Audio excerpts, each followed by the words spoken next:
নমস্কার বন্ধুরা, আজকে আবার একটা নতুন ভিডিও নিয়ে চলে এসেছি। আজকে ডিম দিয়ে আলু দিয়ে দারুণ স্বাদের একটা রেসিপি করে দেখাবো। তা আপনারা প্রথম থেকে শেষ পর্যন্ত পুরো ভিডিওটা দেখবেন, আশা করি ভালো লাগবে। আলুটা আমি কেটে নিচ্ছি।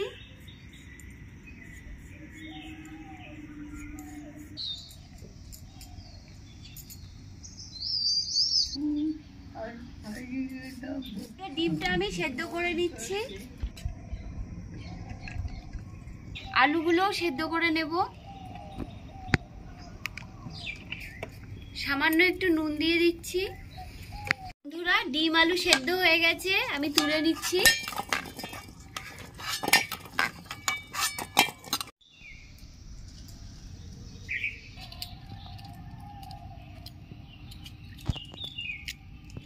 ডিমগুলো ভালো করে ছোলা হয়ে গেছে, আমি সামান্য একটু নুন দিয়ে দিচ্ছি, সামান্য একটু হলুদ দিয়ে দিচ্ছি। আর বন্ধুরা, ডিমগুলো একটু মাঝখান থেকে খুন্তি দিয়ে কেটে দিচ্ছি, মশলাগুলো ভেতরে ঢুকলে খেতে আরো বেশি ভালো লাগবে। এবার ভালো করে নুন হলুদটা মেখে নেব। নুন হলুদ মাখানো হয়ে গেছে, কড়াইয়ের তেল ভালো করে গরম হয়ে গেছে, ডিমগুলো করে ভেজে নেব।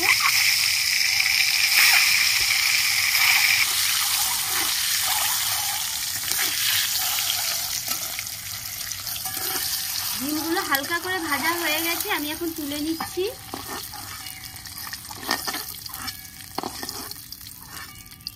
এই তেলের মধ্যে তেজপাতা ফোড়ন দিয়ে দিচ্ছি, শুকনো লঙ্কা, গোটা জিরে,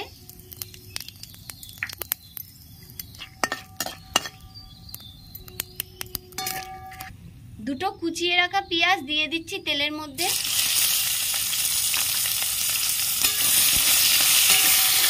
পেঁয়াজটা লাল করে ভেজে নেব।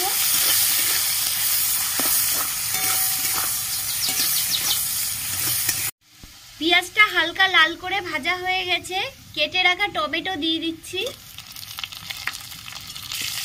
পরিমাণ মতো নুন,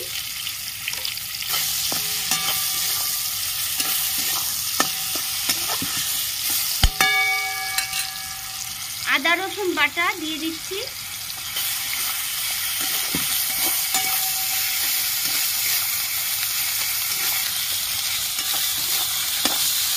জিরের গুঁড়ো 1 চামচ, ধনের গুঁড়ো, শুকনো লঙ্কার গুঁড়ো গরম জল দিয়ে ভিজিয়ে রেখেছিলাম, সেটা আমি দিয়ে দিচ্ছি। ভালো করে কষিয়ে নেব। মতন হলুদ,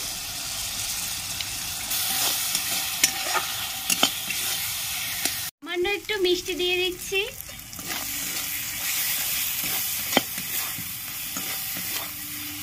মশলা থেকে তেল ছেড়ে দিয়েছে, সেদ্ধ করা আলু দিয়ে দিচ্ছি।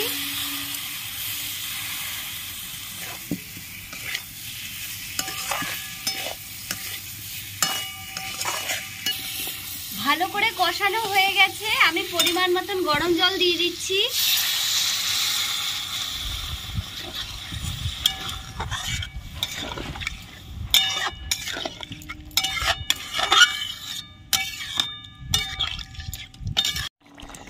ঝোল ফুটে উঠেছে, সেদ্ধ রাখা ডিমগুলো আমি দিয়ে দিচ্ছি।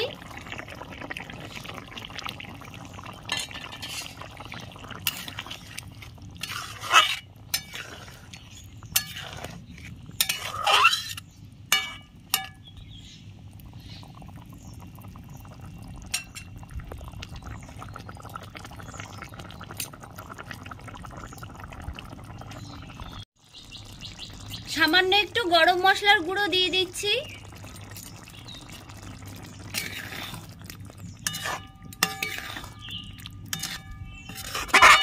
বন্ধুরা, ডিম আলুর ঝোল হয়ে গেছে। এই রেসিপিটা রুটি বা পরোটার সাথে ভালো লাগবে, তা আমি এখন নামিয়ে নিচ্ছি।